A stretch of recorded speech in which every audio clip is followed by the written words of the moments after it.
Hi everyone. Today on Talking Thursdays, I spoke with the amazing Jacqui Fraser, who is the catering manager at Streatham and Clapham Prep and Senior School. We speak about a range of different things. Jacqui and I speak about who she would have for dinner and especially how feeding communities helped her during lockdown. Please have a watch. Hey, I'm fine, thank you. How's you? Yeah, not bad, thank you. I'm actually in the sunny north while you're in the rainy south. Very rainy sad. Yes. Which is unusual because it's normally the other way around. Yeah, and we were used to that. So it's quite quite not nice. But enjoying, still trying to enjoy it. So we're going to go way back to in March when the pandemic kind of hit and we were put into lockdown, and Thomas Franks set up Feeding Communities, which you played a role in. Could you tell me a bit about what you did for Thomas Franks Feeding Communities? Yeah, so back in March I got a call asking to go down into Dulwich Prep. So I started off down at Dulwich Prep with Kerry and those lot down there. And so we did 2 weeks in there, preparing foods and stuff for feeding the community, sending that out with Fred and Matt Marshall.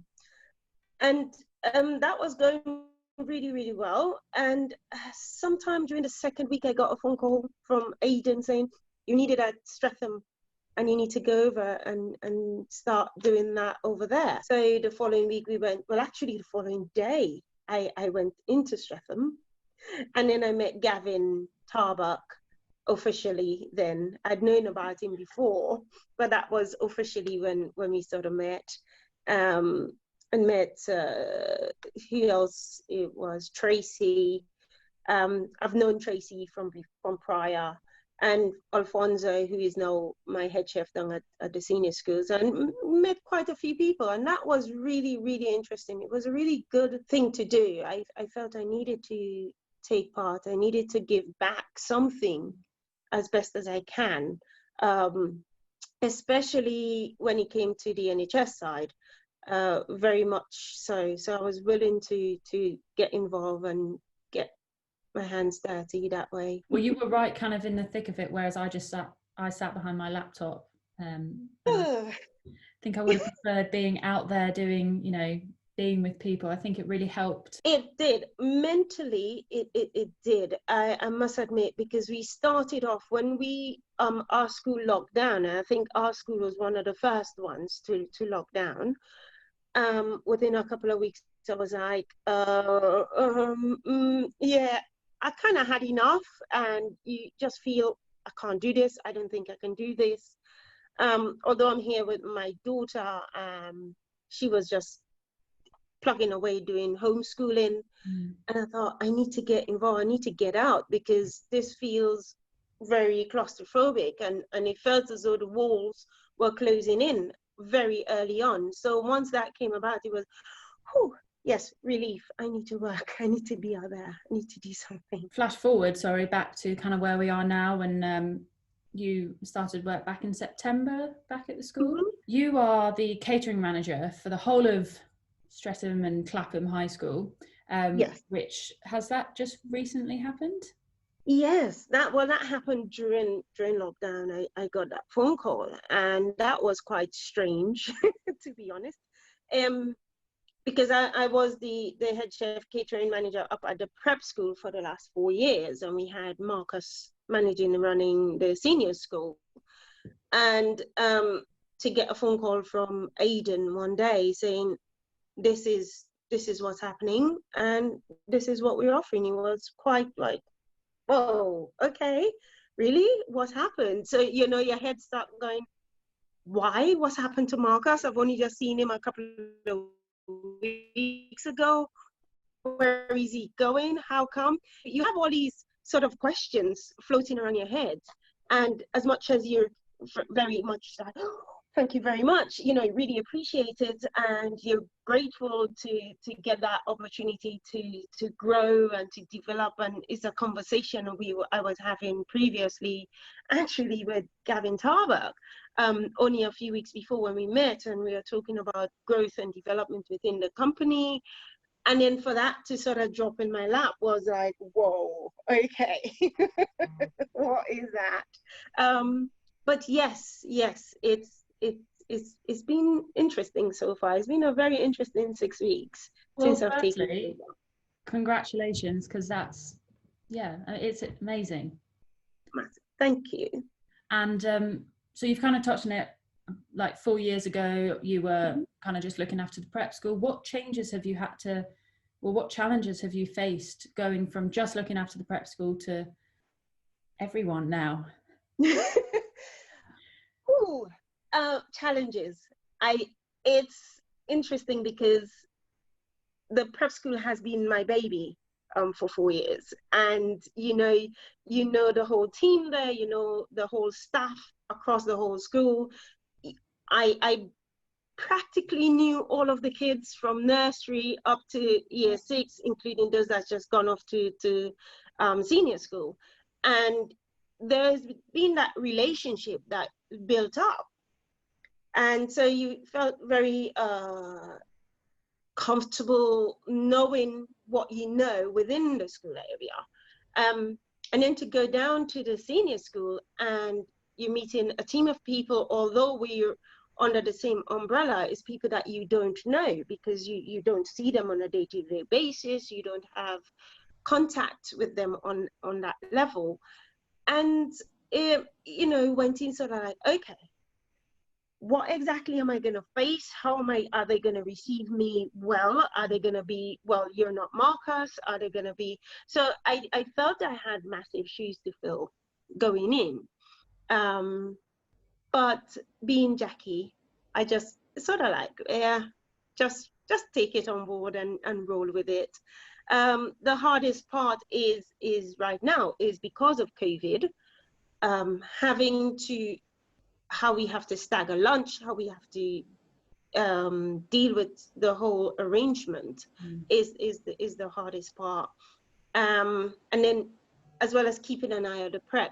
So what I tend to do, what I've worked out with the team is worked out who's whom within my team, what everyone's capable of very early on, and thought, right, okay, I know I could walk away from the prep at least one day a week, from the senior school one day a week, and go up to the prep and spend a day with the team up there, so that they don't feel they're being left on their own or they don't have any support, but so that I can support them and show them that I am there and I'm interested in what's going on. I'm very caring about them and everything that's happening, as well as to keep the teachers and the head at the prep so that they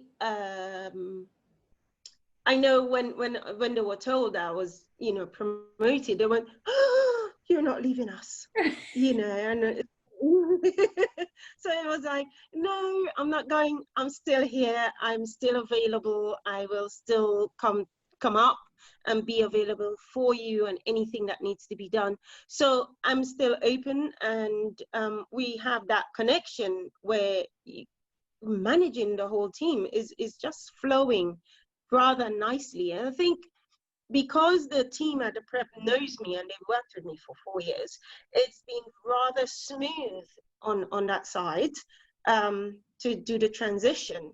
And to then have Alfonso, luckily, I think, because we worked throughout the pandemic together, that again has made it sort of like gelled together. So it has been a blessing, and knowing these two sets of people in that way, and I'm able to just bring them both together and manage it. So I did a little bit of stalking, and I've seen on your Twitter that during lockdown you were doing some meals for your friends.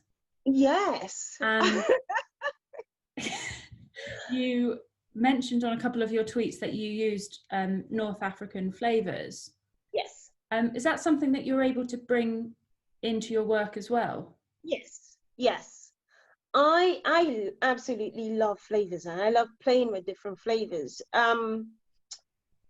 What you may not know is that I was born and raised on a Caribbean island, so flavors, big and bold and stuff, is very much part and parcel of who I am.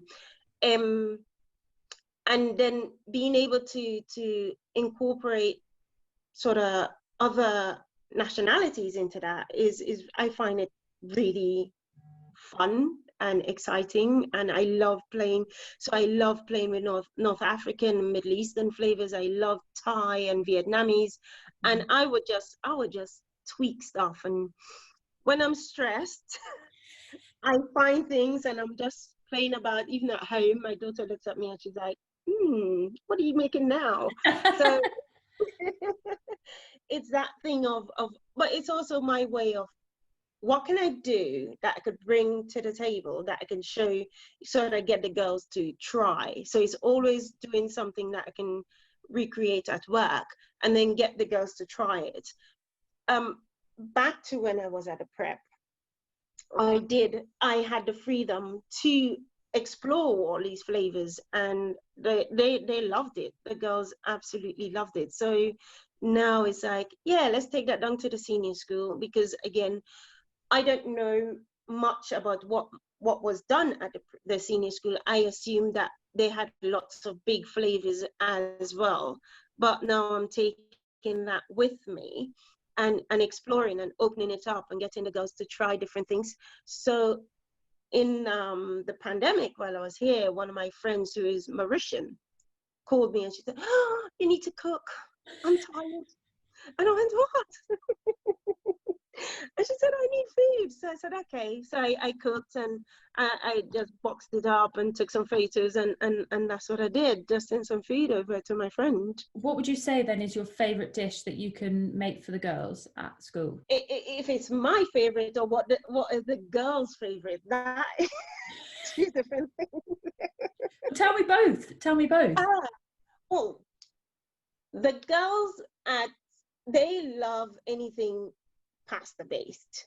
So carbonaras or Alfredos. They absolutely love Alfredos. So when we make Alfredos, sometimes I would do a grilled chicken and sun-dried tomato Alfredo. They love that. And then the other side of what I absolutely love to do, the Thai dishes. I love making Thai curries. I love making massamans and, make a salmon massaman. And I like when I do those flavors, that they'll be like, even sometimes the teachers would say, "Oh, I would never have thought that could work with that." And it's that thing of changing the mind, or just playing with their minds, that actually what you think is not what it is. So it's that whole things. But I love doing curries and big flavors, bold flavors. And so a fun question for you now, which I ask everyone, and it is, if you could have dinner with any 3 people ever in the world, who would it be, and what meal would you have? 3 people. I would certainly like to, if it would be the Dalai Lama spirituality. I'm very much into that, very much. So it'd be good to meet this being as he is, to have a conversation, just to discuss the whole thing of spiritualism and life and all of that. I'd like to meet Michelle Obama again. I met her a few years ago. She came over when I was working my last place, and it was a quick hello and all of that. But yes, it would be a nice thing to meet her properly and have a proper discussion, a proper sort of a conversation. I've been listening to all of her podcasts throughout lockdown, and it's so interesting. So that would be very good. But my biggest thing, if I could meet somebody one more time, it would be my dad. If I get one last chance to see my dad, to spend some time with him, I would love that. Yeah, I lost my dad 2 years ago, and you kind of think, oh, I'd like one last conversation.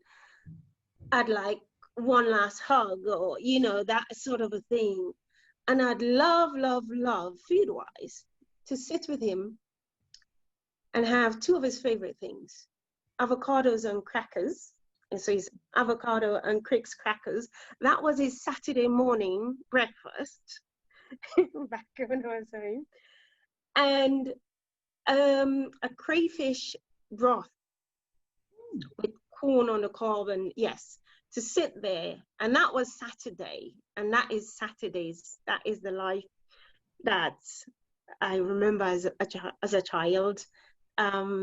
Yeah, I would love that, definitely. And finally, Jacqui, what would you say is your favourite memory of Thomas Franks so far? It'll be actually meeting the people that I've met along the way, and them being very open to access and being accessible. I think that would be my favorite memory so far of Thomas Franks. You know, you can pick up the phone to anybody. You know, you can just say, hey, I need help with this. You know, Frank is on the other end of the phone. You know that Gavin Tarbuck and Gavin Young is there, and you definitely know that my area manager, Lee Scott, definitely has got to be, yeah, he has got to be the best person within this company. I'm sorry, I might be biased, but he is just such an amazing person to have as your manager, that you can contact him for anything. And I think that is the people, it's that whole thing of having the set of people that works within Thomas Franks. It has got to be my favorite thing so far. Amazing. Well, thank you so much for speaking with me, Jacqui. You're welcome. And And thank you for having me. No, I hope to see you soon in person.